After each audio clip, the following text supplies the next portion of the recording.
All right. You guys know the drill at this point. You're demon heads. You're demon heads, for crying out loud. Jackson is going to do his stock thing, but What's that? you have a choice right now. You have a choice to listen to me or Jackson, the music, I think they're following us. your neighbors, Quick. the poem that your Get neighbor to the wrote throne. for you, about how he's secretly in love with you, about how he's God, Is that and about how if he's God, then we're all God. casting out demons? We are all God.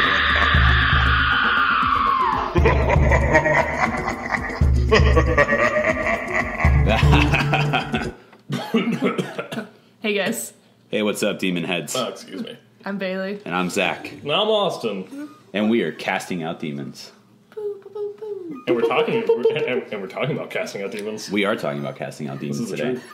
I wish I could say that this is why we're named Casting Out Demons, but it's not. Yeah, where did the name originate from? Maybe we should So give a you little see, bit of an origin, An origin for our story. I mean, fans. it's Halloween. We've been around for a while, so we It might is as well Halloween. go ahead and Yeah, explore. we're seasoned vets at this point. It may True. not be Halloween. It's Halloween week.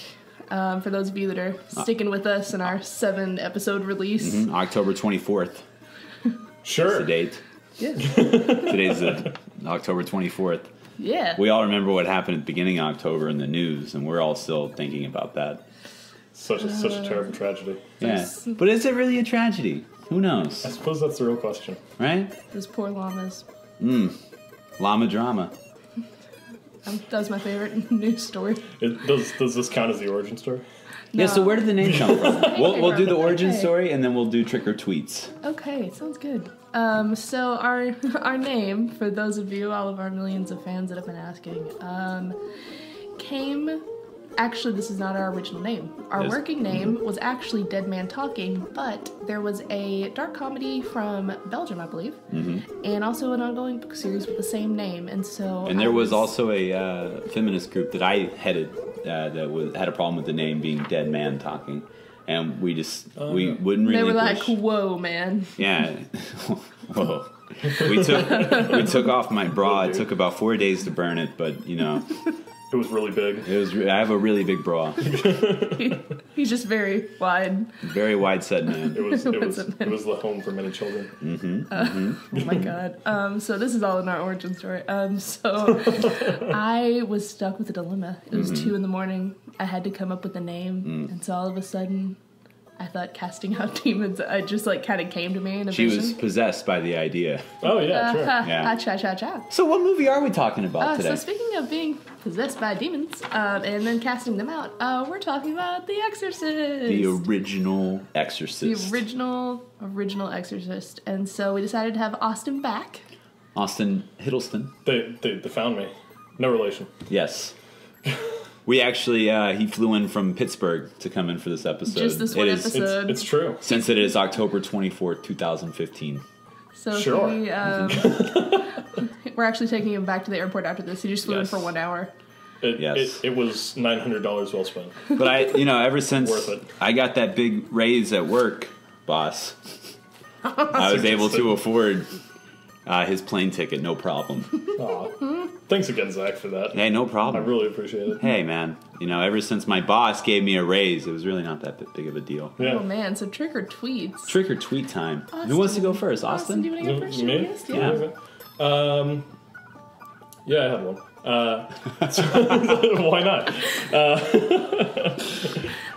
I would like to go on record as I told Austin to remember his trick or treat. That was the one thing I told him to remember. In his defense, that was months ago. Yeah. Yeah, totally. That's my fault. I think really that was on August 4th, 2015, whenever you told him that. That sounds exactly right. Not to date when we started planning this episode or anything. No. Did you forget what you ate for breakfast? Well, you'll surely remember by the end of The Exorcist. He's It'll saying that be all over you. he's saying that you're going to throw up. Yeah, that's the Ew. joke. That's actually part of his tweet. It says, and then Zach Yeah, then Zach, yeah. enters stage right. I know it sounds like I was interrupting, but I was just following the No, directions he gave me. it was a part of this. It was a part of the script. Yeah. Oh my god. Do you want to go next? Yeah, sure. Oh, right. It throws convention and a priest out the window by telling the perverse story of Damien Karras rediscovering his faith. I like it. Right? Into it. In a world. In a world. So mine is Father Karras is a loose cannon priest on the edge who is too old for this shit and about to retire, but not before one last exorcism. And I actually put dots there, so there is actual. So like ellipsis. Yeah, and I think this was exactly 140 characters, I believe. Good. Whoa, Yeah. intense. Mine was at 78, I believe. But then again, I don't know how to count. We've established that in previous episodes. It's been an ongoing triumph. I love the episode where you went back to school. That was pretty cool. Yeah, that was a really cool episode we did in It was September. inspiring, yeah. Oh my god. So, The Exorcist. The Exorcist. I've been on record as saying that this is the scariest movie I have ever seen. I rewatched it today.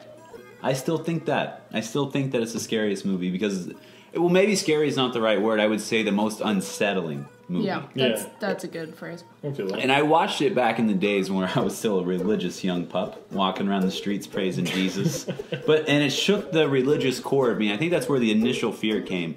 But I realized that there was something that was scary beyond just the religious aspects of the movie, and it was just the hopelessness of being possessed with not even necessarily a demon, just being possessed with anything that goes against who you are as a person. Yeah. And I think that's a metaphor that you can claim is in the movie. I don't know. I'm not a smart man. That's not true. Just stop. You're fine. I'm 22 at this point on Yeah, October beautiful. 24th. I am so 22 right now. Oh my god. Getting the Taylor Swift reference in there? Oh, yeah. Oh, yeah. Yeah, I have to. It's in the contract. It is. Good. It's like my OC reference that I'm sure will come up at some point. You just kind of made it already. Yeah, by it's saying like, that. that was a very Okay, meta, true. that was a very meta thing. It's to do. been months and you're still doing it. Well, I mean, it is what it is. I'm so glad that it's finally not hot as balls outside, by the way. I know this is a side note, but October really brought on some cold prevailing winds. Oh my God, it feels so good to be able to walk outside with some pants on. I've been having to walk around naked in August. Texas but- life. August was such a long time ago. Man, I'll seems tell like you. it was just yesterday. It feels like it was yesterday. That's for damn sure. Okay, so this movie that we're talking about, because Yes. all of our audience knows that it's October. Yes. So this movie, the movie, to kind of set it up for you, it starts out with there's like a Archaeological. there we go. I was trying to grasp. I that practiced word. saying that word like 20 times before. There's like so an I- archaeological dig where an artifact is found, and we come to find out that I don't know how many priests there are, but there's at least Father Marin Yeah. on this dig, and so you can tell that there's something bad going on. You can sense it. Oh, They yeah. kind of set It's it up. very for ominous the way they shoot that prologue. Exactly. It's Yeah. it just kind of sets up the scene of The slow pace and the silence. Oh, yeah. exactly. The sun just looking Yeah. like super, like, Lots of, insidious. lots of Which- shadows. Yeah. Did you know that was shot on location, by the way, and they had to bring an entire British film crew because we didn't have good relations with Iraq at that point, and Oh, that makes sense. so Yeah. the whole film crew there was British, and that's why Father Marin is the only one in that scene because he is Irish.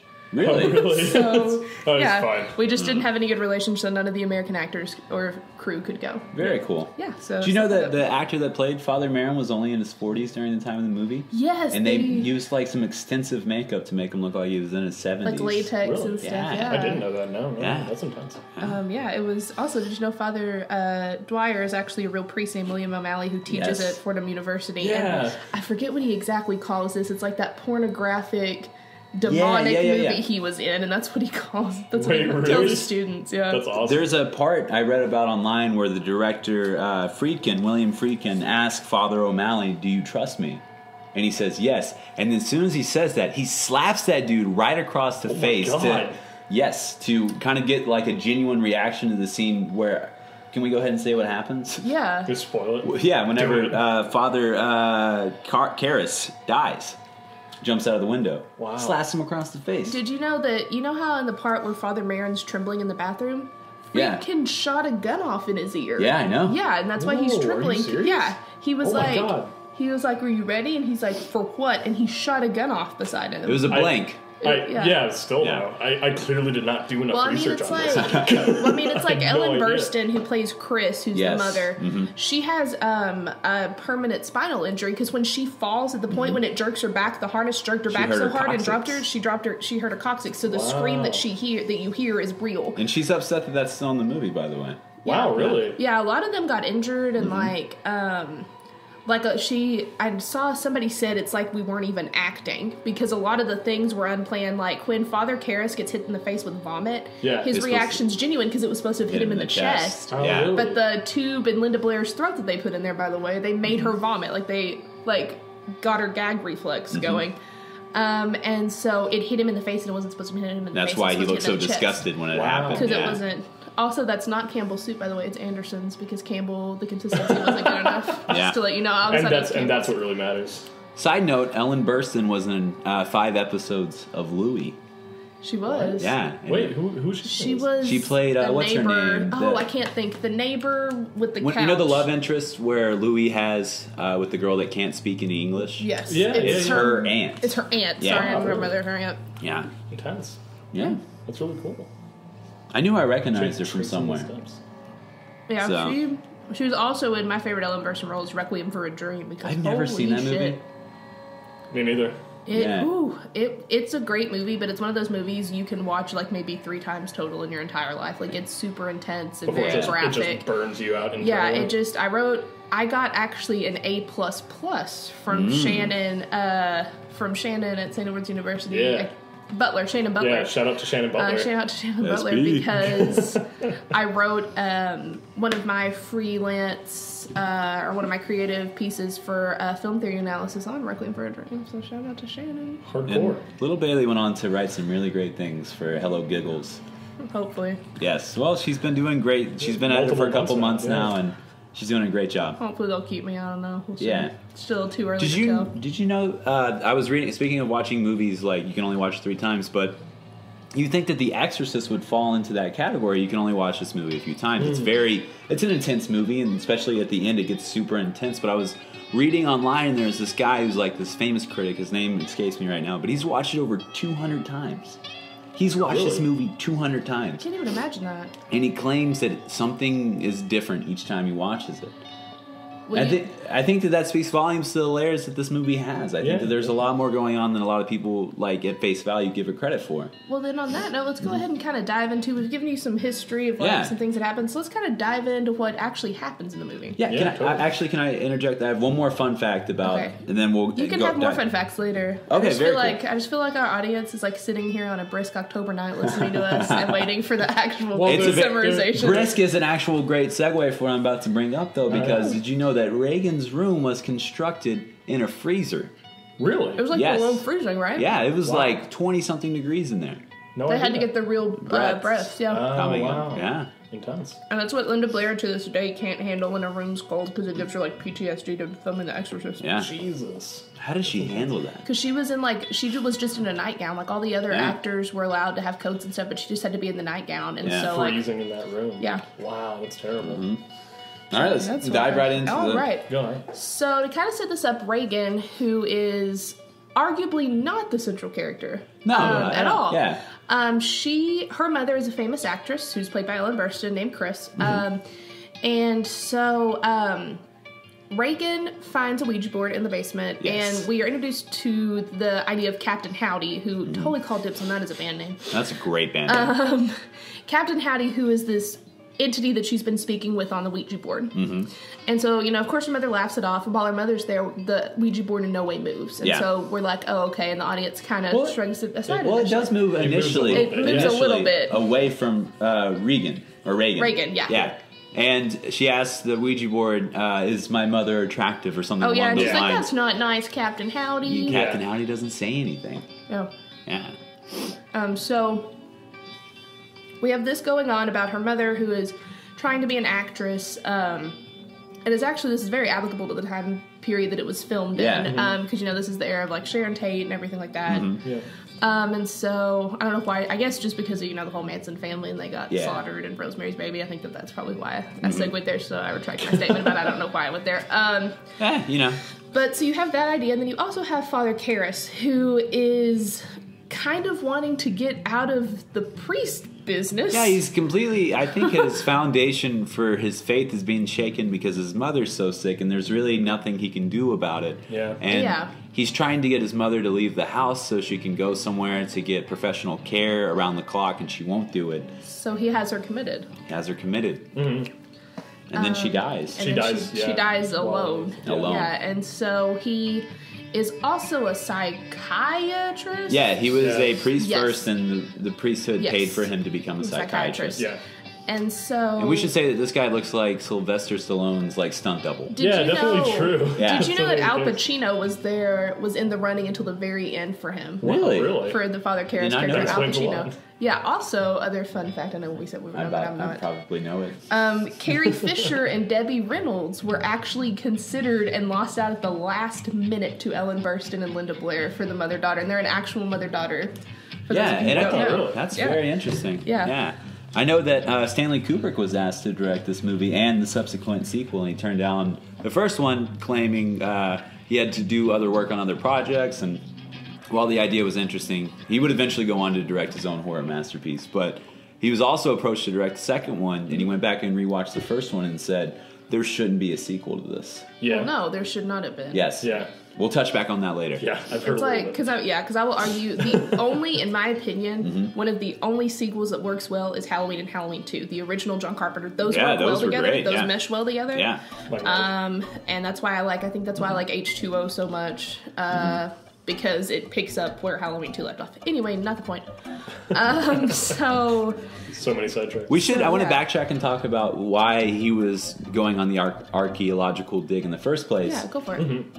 I'll touch back on the why later. But when he went there, what happened subsequently when he found this little relic and this coin and Yeah. everything was that the spirit of what's the demon's name again? Pazuzu. Pazuzu was. Because I called it released. Pazuki, like from Pazuki. BJ's, like the Pazuki. I Sorry. called it Panuno. So kid's character. Pazuzu is Bazooka. released, and that is why Zach Pazuzu. I kind of touched on this whenever we talked about the Babadook a couple months ago. I talked about what in possession movies, what it takes to be possessed, and I actually used Linda Blair's character as an example.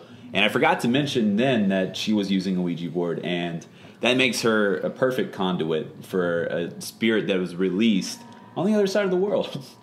Yeah. But- yeah. And Yeah. also, to point out when Father Marin, because they're trying to... Okay, you have to realize when Linda Blair's character Reagan is possessed, they go to the ever popular excuse of abnormal brain activity. Yes. And so actually there's a scene in the movie where they do a variation of a spinal tap. And that actually, did you know that audiences were more disturbed by that than any other scene in the movie? Because Really? it's like a child in her innocence. Yeah. Yeah. Yeah, and so they saw that. That's what disturbed a lot of test audiences. Not Linda Blair grabbing Ellen Burstyn and shoving her between her legs. Yeah. That's Because- not the With most. No. With the crucifix Yeah. masturbation blood. Yeah. No, that's she apparently Crucifix masturbation blood stain. Thrash punk. I'm down.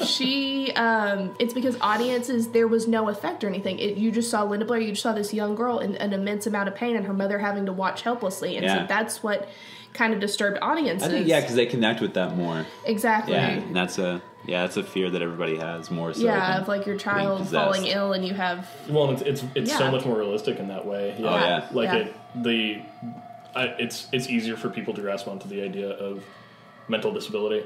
Oh, yeah, like absolutely. Psychosis issues. Exactly, and so... Things that we can hypothetically treat for. Exactly. I want to say the first time I watched The Exorcist, I thought it was gonna because I missed the prologue at the beginning. I was watching it, but I had it like on in the background. I went and did some shit, and I came I back. feel like this is a popular theme in your Dedic- life. It is. Dedication. It was when I like back in the day. I was like 15 or 16 when I watched this, and yes, I know a couple months ago on the Babadook, sorry, I mentioned that as well. But that's my sister's fault, not mine. Anyway, Yeah. so I didn't know the context of the priest going and digging and stuff. So I thought the movie was just going to be about her psychosis, and I thought that she was faking it. I thought that she was using that as a way to get her mother's attention because her mother was an actress who was always away. Yeah. Yeah, and that's why when they actually... okay, so to perform an exorcism, this is true. Mm-hmm. You have to bring proof to the Catholic Church, and your archbishop has to approve, or your Yes. diocese has to approve it. You have to have real proof. And I mean, that's why so few exorcisms have actually legally in the Catholic Church been performed. And because wasn't this based on a real exorcism? this that was. happened? It was Yes. off Yeah, of... yeah. it was about, I believe, a 12-year-old boy. In 1949? Something along those lines, yeah. And they performed a real exorcism. It's based on a true story because actually William Peter Beatty or Beatty, I'm going to say Beatty. The writer. The author and the director became really good friends, actually, and so he did a lot of work on it. And so, like, that's why they tried to kind of work off and play off of each other, because he wrote this real story. And so, when the director was given, William Friedkin was given a copy of the manuscript, he was actually supposed to go to a dinner party that night. And he's like, oh, I'm going to start reading it. Missed the dinner party, stayed up the entire night reading it because he was so blown away. Yeah. I did not know that. Yeah. That is awesome. So, he was so blown away. He missed the dinner party. But yeah, sidebar. So when Reagan starts showing full symptoms of being possessed, because at the beginning we have little symptoms, like, for example, her mother's having this get-together downstairs. She comes downstairs, and Reagan's 12 years old. And she starts peeing on the floor, and she's like, you're all going to die. I think she says you're going to die up there. You're going to die up there. Yeah. There we go. That's very no, some derivative of that. Yeah. And so then her mother takes her upstairs, and she'll tell her mom, she's like, I can't sleep because my bed's shaking. And so then her mother, at one point, the bed starts shaking, and Reagan kind of starts convulsing. And so after that moment is when everything just starts kind of going downhill. It's true. Yeah. And so Reagan starts speaking in tongues, we think, until Father Karras takes his reel to, or his recording to some kind of specialist. To some kind of specialist, because it's not. Like I was about to say Father Dreyer, but it's not Father Dreyer. It's like a friend of his, isn't it? Yeah, it's someone that you see a little bit earlier in the film with him. And they're like, oh. She is speaking a language. And it's English backwards, and it's talking about Father Marin, and it's he's like saying we are no one, and so it makes you kind of question, wait, is this child actually possessed or not? Yeah. Because the only thing at that point that alludes to any supernatural activity is Marin. Not Mark Maron, as in Father Marin. What the fuck? Which would be an interesting... Lock the gates! Yeah, would be an interesting crossover. Recast. God, so... Shout out to Mark Maron, though. He's the one that got me into podcasting. He's great. I saw if you're listening, Mark, I saw your set at Moon Tower. It was fantastic. I got a picture of you at Moon Tower. I didn't see you, but... It was, you were great. And you looked at me and you said, nice hat. You were great. Nice. And I peed in my pants. Much like Reagan did in The Exorcist. And then told someone they were going to die up there. Yeah. I told that to TJ Miller, and he's like, yeah, fucking right. And then he killed it, so I just had it backwards. You're going to kill it there? That was beautifully delivered. Thank you. You're welcome. So... Go back into the plot. Chew away. Sorry, Halloween candy. So, sorry, I mean candy corn. Yeah, they're the candy corn M&Ms. I don't do candy corn. Yeah, There's no candy corn in this house. That's true. So... Candy corn sucks. Yeah, shout out to candy corn, you suck. All right, let's talk about... So after they go to the specialist and, and that you find out that she's just speaking English backwards, for me, as an audience member, because I hadn't seen this movie in like a year or two, I was like, is she actually possessed? And so... Think about the extent that she would have to go through to fake that, though. I think that... Exactly. I think there are so many points in this movie, and that's why I think it's so brilliant. Whenever Pazuzu is, like... Which sounds kind of ridiculous. Yeah. Whenever Pazuki is... like everything that he says is so planned out. It's so calculated to make people think that maybe she's not actually possessed. Yeah. And she'll say stuff like, your mother's in hell. And then he's like, if you know that, what's my mother's maiden name? And he claims not to know it, but he probably does. He's using that as like a tool to he doesn't want to be exorcised, but he wants to creep people out at the same time. Oh, yeah. It's like verbal chess. Oh, yeah. Let's go ahead. I'm so sorry. I'm reeling it back in here. No, go ahead. No. Again. It's your duty. Sorry. Cast out Sugar rush. So let's talk about, we alluded to the infamous scene, and I say infamous because it definitely lives in infamy, not there's no other way to describe it. There is a scene in the movie where, so to start out to give a little preface, one of the characteristics that's often associated with possession is vulgarity and sexuality. Yeah. And it's very disturbing, and it's more common when children are possessed, and it's just very... just disturbing. And so Reagan, she calls for her mother, and her mother walks in, and she is actually masturbating with a crucifix. Yes. And then shoves her mother's head between her legs, and then her mother, like, tries to get back, and the dresser, there's, like, a giant, like, chest of drawers that's thrown in front of the door, and then Ellen Burstyn is actually flown back, and that's when she got hit. That's when she actually had the spinal injury. Not to get into semantics here, I just want to... a chair is thrown in front of the door. The chest... the drawers tries to fall on her, yeah. I did my furniture mixed up, because I was about to say the chair fell on her. Yeah. You know what I mean. Yeah, for sure. So, that's, like, the first horrifying scene to me. Oh, yeah. Like, at this point, it's almost a drama to me. It's almost just like a horror drama. Yeah. That's when it becomes a straight-up horror movie, though. That's when it transitions. True. That's the pivotal moment for me, is because you're like, oh, it's about to get real. And so after that, it just kind of changes pace, because it is a slow burner. It absolutely is. But I feel like it's also vital because it gives us a look into her mother's life, and her mother is not a bad mother. She's not. She's just away a lot, and so they have several servants in the house. They have a maid / nanny. They have an older gentleman who's like their driver. They have several people who apparently play with Reagan, but also we never see Reagan really interact with any other kids. So I was under the impression that she was homeschooled. Oh, I most definitely. I got the same impression too. And so, you know, it comes with the territory of being like a child actor, or, you know, having parents that are famous, because her mother's away a lot. You know, she's being raised by family friends and, you know, their staff. And so I feel like we need that slow burner to kind of get a look inside of the psyche of not only the mother, but of Reagan, because Reagan already kind of feels, I think, and in Father a way, Karras too. And Father Karras, exactly, because Father Karras, I agree with you, I think is actually the main character here. Absolutely. Because there's more...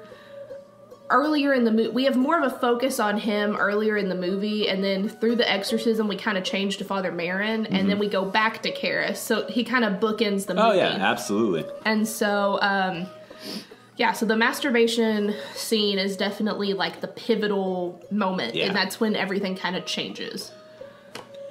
So, okay, and then let's go ahead and skip ahead to the actual exorcism scene. Because, for the most part, we're just kind of glossing over the most, the scenes everybody knows about The Exorcist, when her head twists around. That's the same scene, actually. Yeah. Austin, did you have part of the something? spider walk scene? Yeah. Oh, no, You raised your hand a little bit, two fingers. I didn't want to. It's been a long day. Like a Scout's honor motion. God, I've been trick or treating all day. Carving those pumpkins. Yeah, no, my arms are all exhausted. Do you mind if I go on a rant that kind of leads into my theory here? No. Is it cool with you? Yeah, no, take your time. Okay, so I want to talk about Father Karras a little bit here, and how his relationship with his mother eventually leads to him questioning his faith, and how that is the main plot of the movie.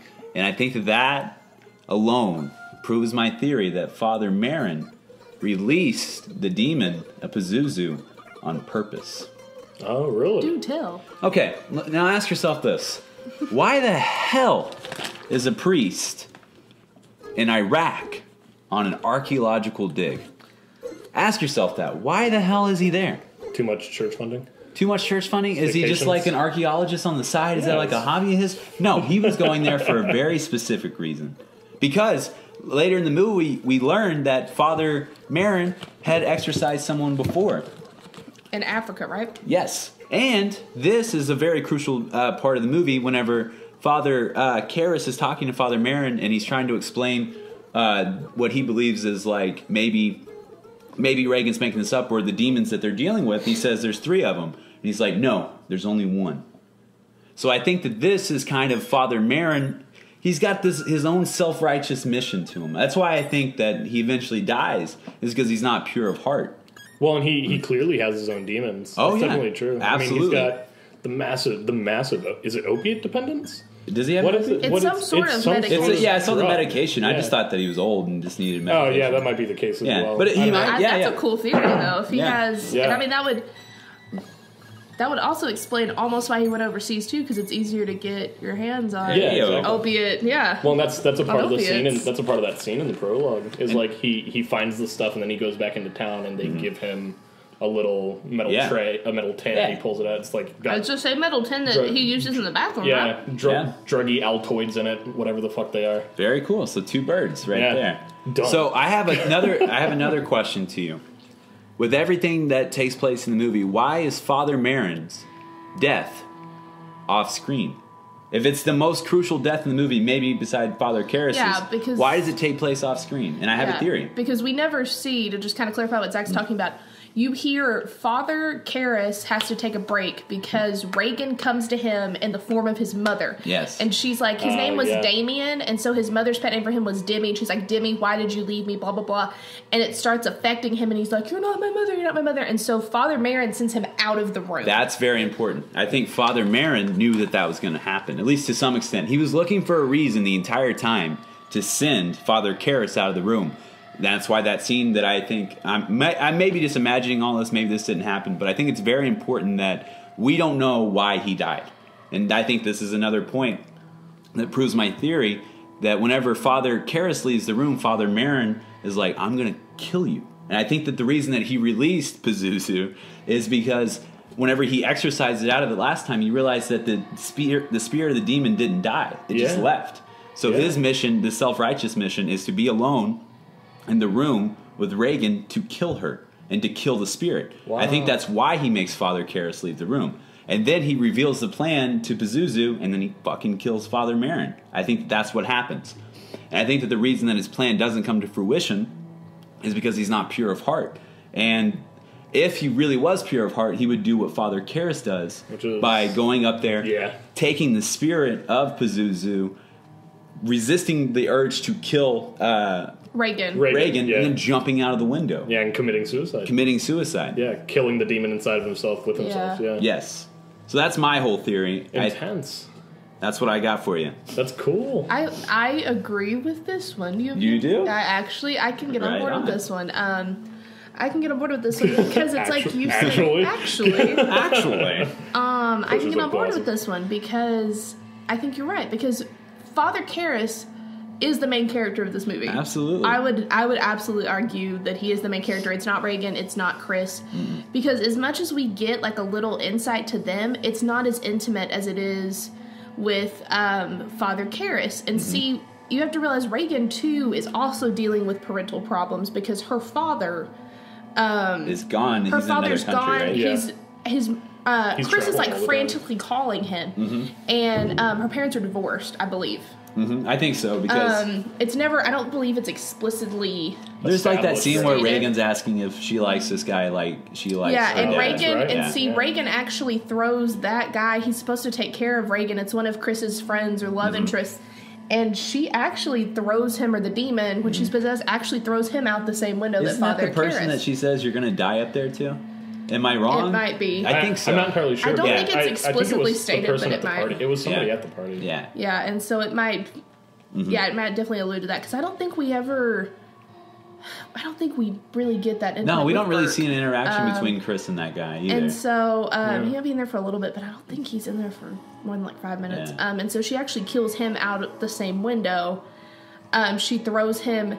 They claim that he was drunk and stumbled down the stairs, but the way that he fell wasn't consistent. And then that brings in like the character of the detective, which I think is very neck. important because he talks about the movies. Yeah, well, he talks about movies constantly. Yeah, he's bringing up a lot of film references, and I think at the heart of it, the movie is trying to be kind of meta in that sense because we have an actress and trying to see a movie within a movie, and I think whenever you do that, you're kind of inviting the audience to suspend their beliefs beforehand, so they're more willing to accept this kind of crazy reality that nobody in 1973 had ever seen before. Well, and maybe to think a little harder about what they're watching as well. Yeah, for sure. Because there seems to be a lot of elements, especially in The Exorcist, about, well, not only about psychology and family and sort of issues dealing with that era, but very specifically dealing with issues of faith. And like, I'm not a super religious guy, but when I saw this movie, though, I was like, wow, that challenge of faith, and then so early. That was 40 years ago. Well, and I'm Catholic, so that's why I don't mess around with Ouija boards and anything like that. I fucking know better. But I've just seen enough movies to know not to do it. Yeah, but I just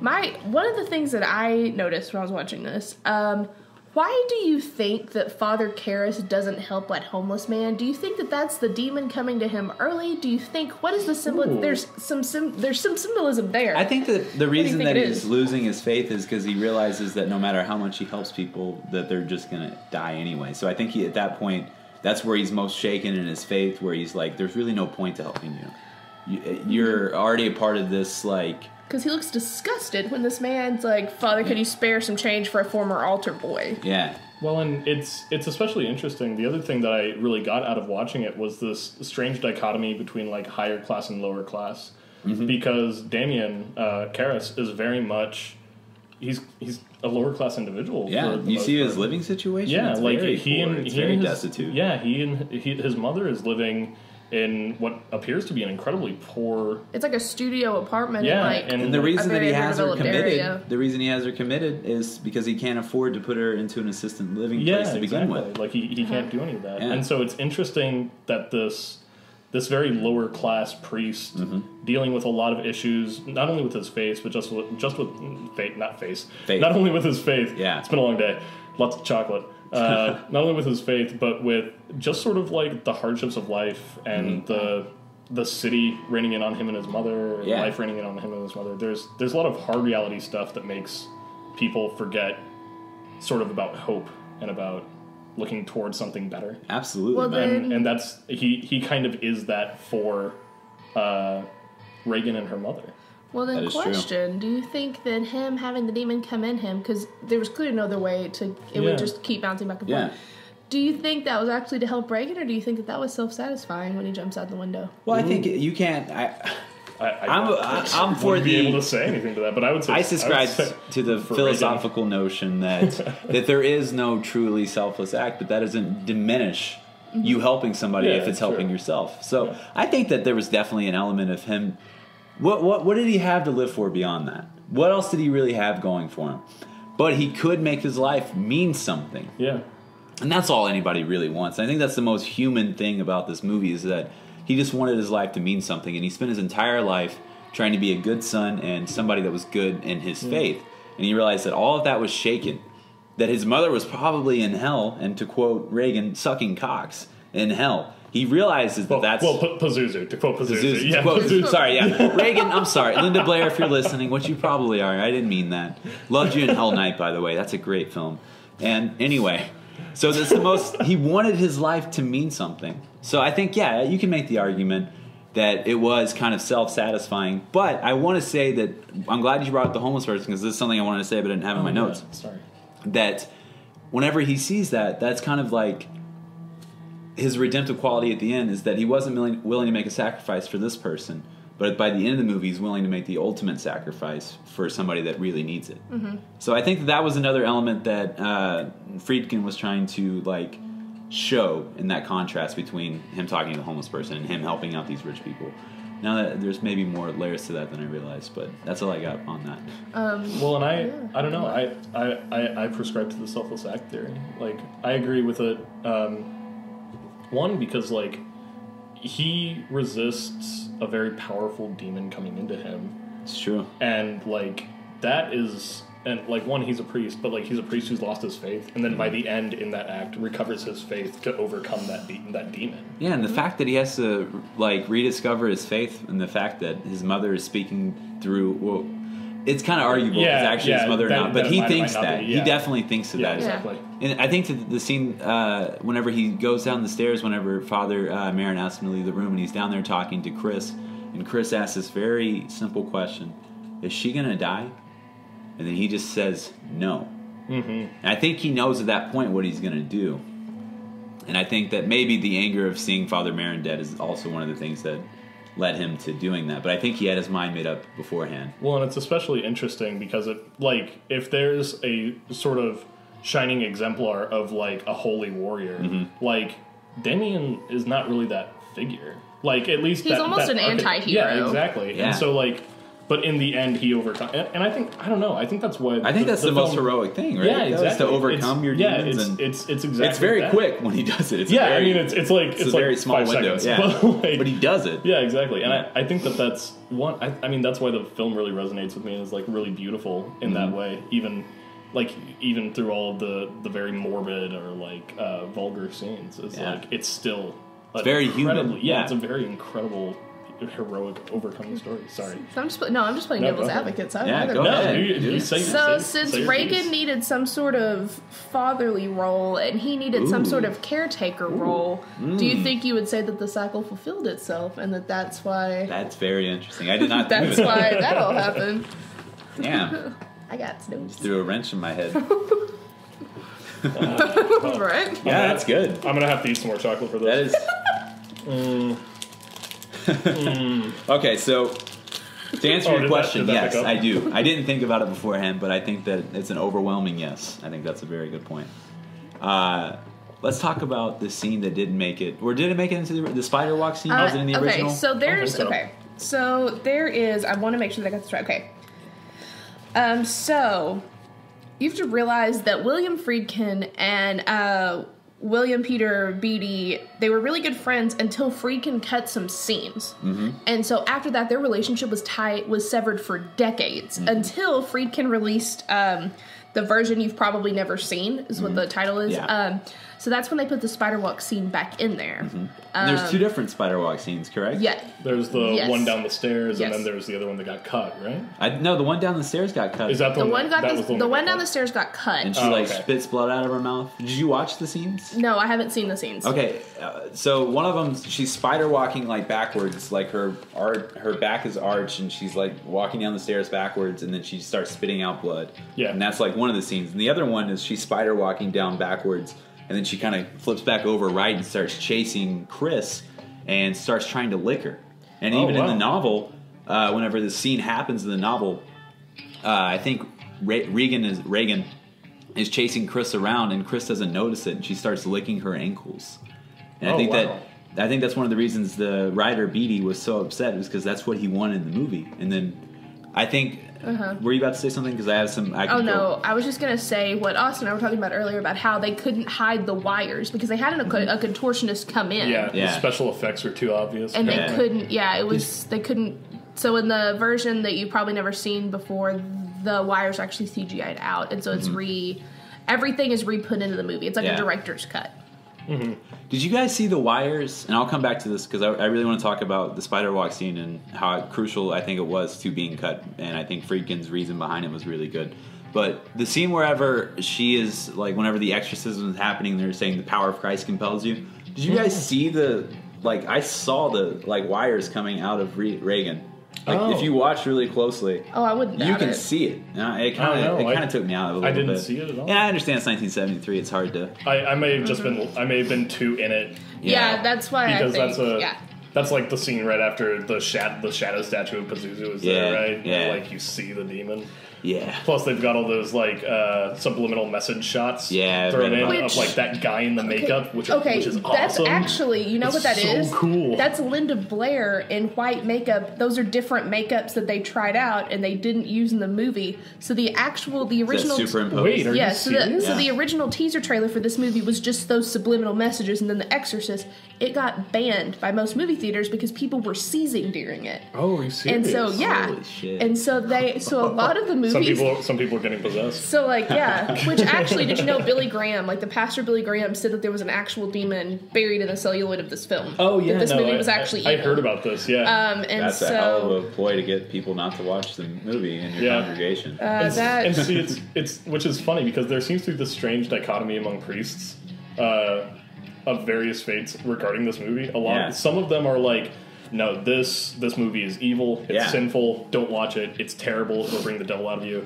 And then some of them are like, this movie is the single best horror movie that's ever been made. Well, not only that, because William, it shows whatever his middle name is, Beatty, the writer. William Peter Beatty is a devout Catholic. Yeah. And he wrote this movie he's actually a comedy writer. I don't know if you guys looked at it. Wow, really? Yeah, he thought the book wasn't scary. He thought it was the ultimate test of faith, and he's like, if anything, it should be overly comforting to you because if demons exist, that means God exists. Yeah. Yeah, well, it's the same thing with the movie Carrie. Piper Laurie, who plays Carrie's mother. Oh my Margaret Yeah. White.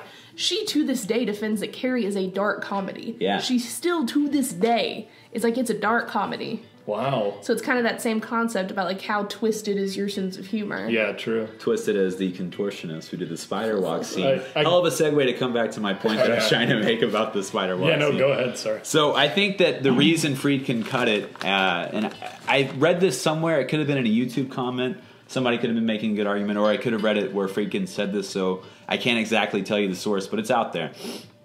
But someone brought up the notion of that would be the only scene other than whenever she pisses herself and then says you're going to die up there where anything demonic takes place outside of Reagan's room. And I think that's a great cinematic technique because whenever the camera makes its way back to the room, the audience has this feeling of, oh shit, something's about to go down in there. That's like the core. Yeah. And if he has, like, I think even that one scene, like if it literally would, not to sound kind of redundant here, but it takes Reagan out of the room and it'll take the audience out of the notion that something bad is going to happen every time they go in the room. So I think that was really important to creating the tension and the anxiety that the movie eventually, sad to say, like gave people heart attacks and like panic attacks in the movie theater to the point where they had to provide exorcist barf bags to people. So Well, it's like, just going back to the point about religion, Linda Blair actually was under was under intensive surveillance because a lot of religious extremists sent her death threats, and you have this, that's right. child that people sent death threats to, and so she had to, these people are pro-life. be kept under lock and key. No political beliefs. Because they're like, you're the devil. And so that's just, and so one more thing that I just want to throw in there. go ahead. That's really No, cool. do it. So actress Mercedes McCambridge, who's the voice of the demon, she chain smoked and she drank raw eggs. She also drank whiskey, and as a recovering alcoholic, was counseled by her priest during this entire thing. Wow. Friedkin bound her to a chair by the neck, wrists, arms, legs, and ankles, and said that the anger and torment she presented terrifies him and haunts him to this very day. Well, that's what happens if you lock someone in a chair, Friedkin. What the fuck is wrong with you, buddy? Yeah, well, just God. like her performance, just like with all of the alcohol and like Yeah. her own personal inner demons, and she was counseled by a priest throughout this entire thing. He said it haunts him to this very day. And I want to say that that's the most important element of this movie, because without that, and I hate that that's the extent that he had to go through to get that reaction out of her, but the visceral nature of that everything stuff, you see. That's the scary part of this movie, Yeah. just listening to those lines, and then the fact that they had them come out of Linda Blair's mouth, and it was somebody else saying it, thank God. It wasn't Linda Blair saying it, but... Okay, you know the part in the hospital when she calls them fucking bastards? Yeah. You know how Yeah. the orderlies looked shocked? They didn't know she was going to say that. And just hearing a 12-year-old say fucking bastards, like, kind of took them aback. Well, and it's super cool because, at least in a little bit of the research that I did, information about, like, when they were doing the casting, a lot of people that they were casting were supposed to be, like, teenage women. And then Linda Blair, Reagan came in and, like, started saying all this stuff, and the director was like, do you know what that means? Do you know what you know what masturbation is? And she was like, yeah, don't you? Oh, and, like, shit. so she was, and he, like, looked at her mother, and she was, like, smiling and just, like, shrugged at him, apparently. So we just learned that Linda Blair's parents are pieces of shit. Yeah, apparently. Like, So like, she's... that breaks my the heart. actress is very, very strangely picked for that. Well, I mean, but when you think about it, like, if you met a 12-year-old on the street today, a lot of them are going to know a lot of shit, too. You know what I'm saying? So Yeah, it's kind of like... You're absolutely right. Yeah, it's not... Well, and You know, not that's to rag something on her that's parents, especially... you know, I don't want to... No, I think this that's kind of absolutely- ties nicely into what we're talking about with the Babadook, and like what extent are you going to go through to make a horror movie involving a kid, and are you going to rob them of their childhood in the process? And I think that, what was the director of the Babadook's name? What was Jennifer Kent. Yeah, Jennifer Kent. I think she took better caution than Friedkin did, maybe because of the time difference. This is 40 years ago. Yeah. But she didn't rob that kid's childhood, and like I think you can make the argument that Linda Blair's childhood was definitely taken from her because of this movie. But then as a positive reaction to that, like, I mean, they did give her milkshakes for every scene she did, basically. So, then like, that's good childhood. You Well, know? I mean, and they also, when they put her That's makeup nice, on, right? she wouldn't sit still, so they put the Beverly Hillbillies on TV and turned her Yeah, chair it's- towards us so she could watch the Beverly Hillbillies Yeah, while they so were doing her they makeup. they were nice about that, took- I guess, kind of. Yeah, Well, but that's like giving a prisoner like that was wrongly convicted like steak every once in a while. No, Here you definitely, go, buddy. it's definitely not worth it. Well, I know. Yeah. But, I mean, this was the highest. If you adjust it for inflation, though, this is the highest grossing Warner Brothers film of all time. Yeah, so and rightfully so. It was actually, I think we haven't even mentioned the fact that it was nominated for Academy Award. It was nominated for Best Picture. It was the first horror movie ever. Yeah, and it won 2 things, right? Best adapted screenplay and Best Original Music, I think.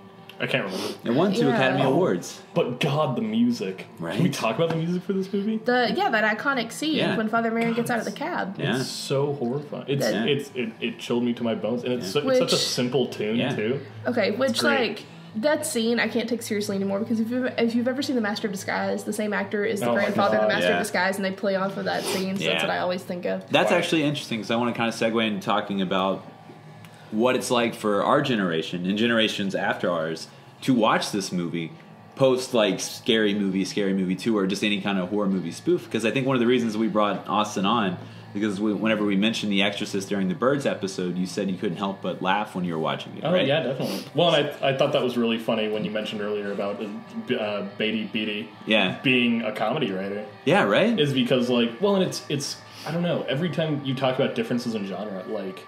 Or like reactions to certain genres, you walk a fine line in the division. Absolutely, in horror and comedy. Qualities. I know that sounds ridiculous, but there's a very fine line. Yeah, I remember the first time I watched this was freshman year of college over at St. It was actually with our friend Caitlin Curley. That sounds about right. Yeah, and we it was on TV, and we were watching it in a room, and it was just like I couldn't not make fun of it. Yeah. And it's something that I do with a lot of horror movies that I watch, especially the ones that I like the most, because like it's almost like a defensive technique for me. Oh, I was about to say, like, is that your defense mechanism? Yeah, exactly. And so, like... That's all comedy is anyway. A defense mechanism to the harsh realities of life. That's what I was about to say. True. And so, like, I always make the joke that because at the moment after, like, the Ouija board stuff happens is basically where Regan goes to her mother and is like, hey, can I have a pony? And her mom is like, no. And that's when everything starts happening. And so I've always just been like, Pazuzu just wanted to give the demon a horse, man. Just give it a horse. Right away into the sunset. Yeah. Like, I mean, it was a very simple demon with very simple wants. And I think that the horror comedy, like, line that, like... That's why Scary Movie was so successful, is because it's all about just the reactions to these things. That's what makes them scary, or that's what makes them funny. Yeah. And I think that's why this podcast, not to like toot our own horn too much, but that's why it works. Yeah, because we toe that line the entire time. Exactly. Yeah, totally. It's like with movies like Slither, or we covered Behind the Mask for our birthday week, like things like that, like... That's why those movies work so well, because they play off of comedy. Yeah. So, Zombievers. I mean, it's not... Zombievers. It's more funny than scary, but there's some elements, and they kind of toe that line, leaning more towards one side than the other. Well, and Zombievers is definitely sort of like in that vein of horror movies. That's that campy horror movie idea, for sure. you know? And like, I mean, there's all types of varieties. You have the like very, I don't know, like I consider Babadook to be a very like simplistic horror story. Oh man, go listen to our episode. Oh no, it's much more complex. No. Like, but that's why it's so great, is because it can be more complex in that simplicity. Well, I mean, that's what we do at Casting Out Demons. Yeah, that's what we do here. Is we take these movies, think way more about it than any one person should, and then word vomit for an hour to an hour and a half, and let you just soak in our split pea soup word vomit or sweet delicious. Thank you. To segue back into The Exorcist. That was we had like a great little, I wouldn't say soliloquy because there were 3 of us. Yeah, but it was good. I mean, we had a good little... Triloquy? Triloquy. Sure. Trademarked. New words. That works, right? So, yeah, Webster's. Trialogue. Stick that. Trialogue. Yeah. So then that brings me to, what would you change about this movie? I hate that the sequels exist to this movie. I think we touched on... I hate it because it's like Reagan's a teenager and it goes in more depth about like the genealogy and the origin of the demon. Yeah, and they bring back Pazuzu. And it kind of ruins the whole first movie if Pazuzu lives, because then what the fuck was he doing? Yeah. The reason that The Exorcist is such a great movie is that it's complete.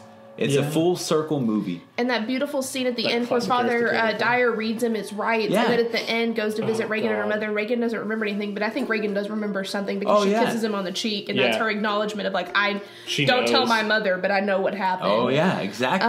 And so And whenever then you make Dyer a, goes off with the detective to watch movies. yeah, exactly. And then Whenever they started you- a podcast. when you Yeah. make a sequel to this movie, it discounts the first movie, and I think that's so stupid. And I think that's why Kubrick turned down filming the second Yeah, one. because I mean, like I said, there are So very few stupid. instances Yeah. where sequels work, like Kill Bill Volume 1 and 2. Yes. absolutely. Halloween Made with 1 a and clear 2. plan. Yeah, Halloween 1 and Yeah. 2. Even the Rob Zombie Halloween 1 and 2. Oh man. Good. Yeah. Wet Hot American Summer, First Day at Camp, and then the sequel, Wet Hot American Summer. Perfect in its execution. I mean, there's some great horror, or like, Austin Powers, Man of Mystery. Austin Powers, Spy Who Shagged Me. and then Goldmember. And then Goldmember was too. gold. Yeah. Goldmember. What I just I'm love about kidding. Goldmember is it has our good buddy Scott Ackerman in it. That's what I love. Yeah, it does. He's Austin feel like you Powers' told me fathers this in the before. past. Yeah. Anyway, that's so right, that's not. Daddy wasn't there to change my underwear. It seems he Okay, doesn't care. Okay, speaking of fathers that don't care, The Exorcist. Ooh, damn, you're What good a at roll segues. this today. I think So what would you Pazuzu's change? So what I wrote that I would make Jeff Goldblum Father Marin because it would make Oh the yeah. Oh yeah, Why not? that's so good. right. It would be perfect. Can you imagine it? It would be like Jurassic Park, the prequel. Now Reagan.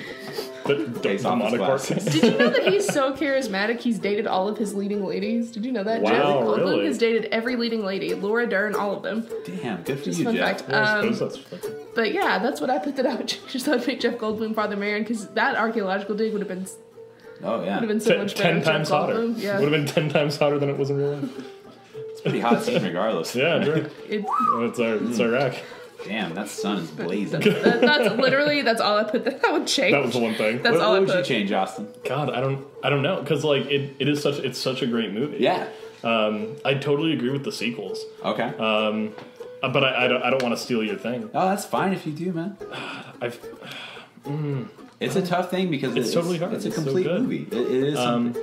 Although I do have to agree with Bailey I- too. That casting change would have been oh excellent. yeah, Goldblum. Was Goldblum acting in '73? Because Because he was in Invasion of the Body Snatchers, which is in the '70s, right? Or 1980. Was he also in Well, I mean, he was in The Fly. Small. The Fly? Yeah. God, He The was Fly. in The Fly. yeah. Have you guys done The It's- Fly? No, it's on our list. We Oh have a my list, God. an ever-growing list of Yes, movies. we do. I don't even love want to that cover movie. the original Fly. I just want to cover the Goldblum Fly. We're not going No, to yeah, cover the no. original The Invasion Golden of the Fly Body was one of the Snatchers either. Listen, this is the point. Nope. I don't know. I would change the negative reception of this movie if that even counts as a thing. Because Well, I mean, it's, yeah, if you're all powerful in the situation. yeah, so totally. why not? Yeah, no. The negative reception of the film seems to be very almost like wrong-headed to me. Like Yeah, for sure. it's got its heart in the right place, but it doesn't have its brain in the right place. Yeah. that's- And I don't know. commentary. Well, it's just like Yeah. it provides so much commentary on everything else. yeah. Like every topic that's in the film is treated very seriously, Yeah. from psychology to mental disorder and Absolutely. disability to family issues and issues with death and grief and even religious issues of faith and Yeah. demons and God. There's one scene where they go where Father Karras's mother is committed. And there's like the scene where there's just like this single shot of this woman sitting in a bed, and it looks like she's petting a cat that's not there. Yeah. and that's like one of the scariest parts of the movie to me because that it's still playing in my head right now. Yeah. It's kind of freaking me out, guys. So Yeah. one thing though that I wanted to touch on super fast before Go we ahead. kind of wrap it up. I think that Father Karras's name was deliberately chosen because Damien is usually meant. I think that it's a name for dominion or something. It's Yeah. like what the That- Latin origins are, and it's usually associated and synonymous with evil. Like for example, the Omen, Yeah, that's Damien, what- and so I think that it was purposely chosen, I think so too. and it plays more into his anti-hero Yeah. role. Okay, so that, I No, agree with that. I can agree with that. let's put What's your rating for the movie, guys? On a scale of 1 to 10, you can use points. 9.2. Mine was 9.3. We've been in tune. sync. Yeah. Ciao! Mine was 9.4. Oh shit! I didn't just retroactively make that score to be a part of the group. Yeah. Peer pressure. Peer pressure. So Austin likes the movie the most. Yeah, yes, it's me. It's my movie now. I have a little tidbit about my rating. Can I read it? Yeah. Go on. Ultimately, this is still the best movie about a demonic possession. Yeah. I think it's the first one. I don't know of any ones before that, but it's definitely the most popular one in that time. And it's still the best one. It has an impact on the horror genre that will allow it to be forever quoted and referenced in any horror movie that comes about possession after it. And it's the most unsettling film I have ever seen. Yeah. Yep. I can agree with that. One, I don't know. I've seen a lot of the later, like movies about, like, the taking of whatever that old lady's name is. Yeah, The Taking of Deborah Logan. Yeah. Great movie. Yeah. I think the Last Exorcism is a really good exorcism movie, Last too. Exorcism? I haven't seen Last Exorcism. Yeah. I need to check that out. It's like a The found Right. footage. Yeah. The Right. The haven't Right's seen that in yet. Camp, yeah. Anthony Hopkins, man. Yeah. Anthony Hopkins. What was he in? Eat them. I like that brains. silence that was- came after that because of the Yeah, the lambs. Yeah. hey lamb chops. That's for our sister podcast. That's how we're burning Putting the the last 20 lotion. seconds. Our sister Putting the lotion on the putting on puts the lotion on the web. puts the lotion on the cast. Ooh, Ooh. So itchy anyway, skin that goes under that cast. Oh Need my some God. lotion for Okay. it. So Austin, the last time you were on, I forgot to ask you, but we usually ask did I our do? guests the first Tim. The first 10. Tins. I like went to like a Wheels Tins, Ontario Tins. voice. Sorry, shout out to Nick Kroll. I forgot to ask you, what was the first horror movie that scared you and why? All right. So it wasn't the first movie that I was truly terrified by wasn't really actually even a horror movie. The first time I remember ever feeling like true deep in my gut fear was when I was a little kid and I was watching E.T. for the first time. And Understandable. none of that movie is scary.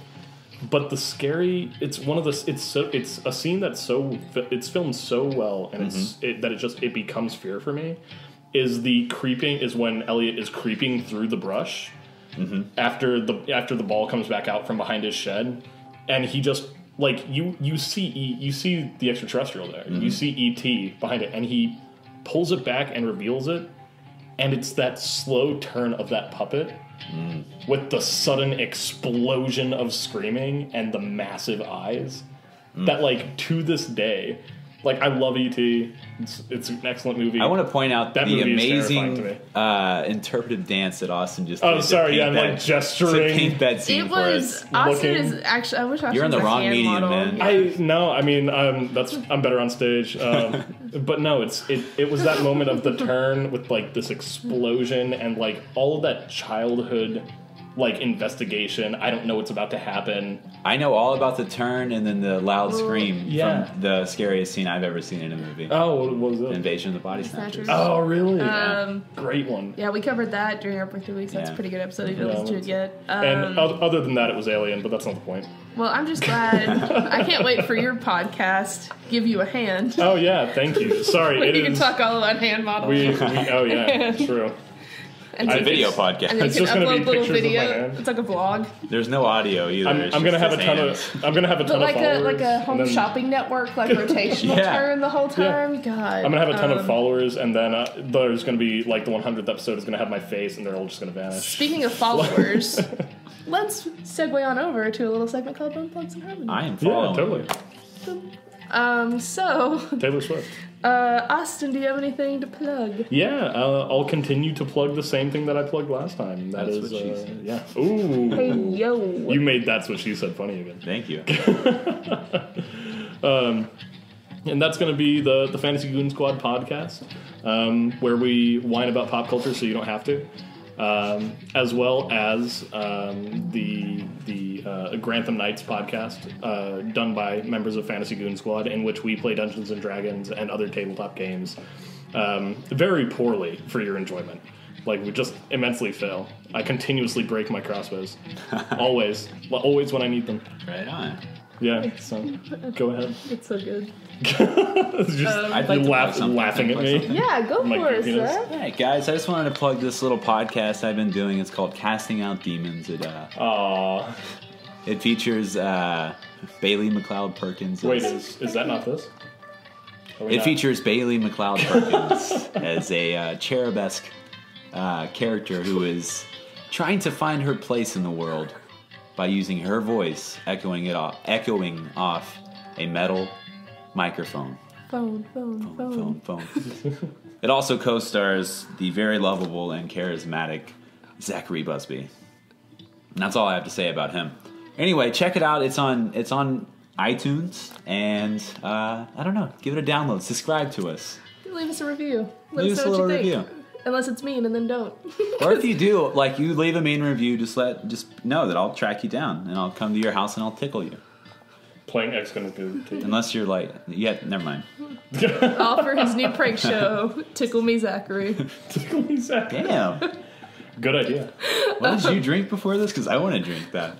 Vodka. Straight vodka. Straight vodka and holy water. So... That'll cast out the demons.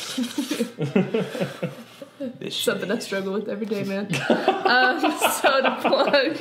God, it's such a cacophony. This is bullshit. So, hi, I'm Bailey. Plug your shit. So you can follow me on Twitter at Bailey McLeod. You can also follow Casting Out Demons on Twitter at COD_podcast. We also have a Gmail account, which is just castingoutdemons@gmail.com. So shoot us movie ideas. We also have a Facebook page, which is just Casting Out Demons. I have a blog, nobodyputsbaileyinthecorner.wordpress.com. And I'm also contributing for Hello Giggles, so check it out on there. I probably have some stuff up. And then also, I want to thank Jackson King for the use of our intro-outro music. Great job, Jackson. Great job, Jackson. And also, I want to thank Lauren Mims for our cover art. Great job, Lauren. Yeah, you go, Lauren. And if you want to follow me on Twitter, just go to your local HEB and go purchase some pepper. Pour that over your keyboard and sneeze on it a couple times. And be sure to hit the @ symbol before you do any of that, you silly demon heads. And you should be able to find me on Twitter. Yeah, I'm trying to think of anything else. I think that is everything. I'm really glad we covered this movie. Everything Me in too. This is one of the best. This is one of the best movies we've covered so far. Yeah, for sure. And also, what was I supposed to say? Oh yeah, get ready.